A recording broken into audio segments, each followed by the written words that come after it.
একটা 15 বছরের মেয়ে ধর্ষণ হয়েছে, তাও আবার কিভাবে? তার বাপের কাছ থেকে জোর করে নিয়ে যায়, দুইবার ধর্ষণ করার পরে তারে হত্যা করা হয়েছে, মানে গণধর্ষণ। তো এটা সমঝোতা আপনি কিভাবে করবেন? এই ধর্ষণের সমঝোতা আপনি কিভাবে করবেন? এই হত্যার সমঝোতা আপনি কিভাবে করবেন? আপনি তো বিচার পাবেন না। একটা 6 বছরের বাচ্চা যখন ধর্ষণ হয়, তখন আমরা বিচার পাই না। কারণ আমাদের দেশে কোনো কিছুর বিচার পাইতে হলে আগে মিডিয়াতে তা ভাইরাল হইতে হয়, তার আগে আমরা কোনো কিছুর বিচার পাই না।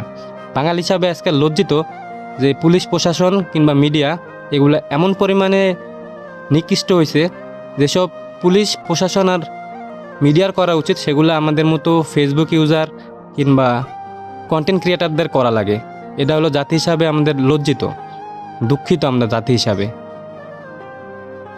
আর কত এরকম হইলে মানুষের বিবেক খুলবে?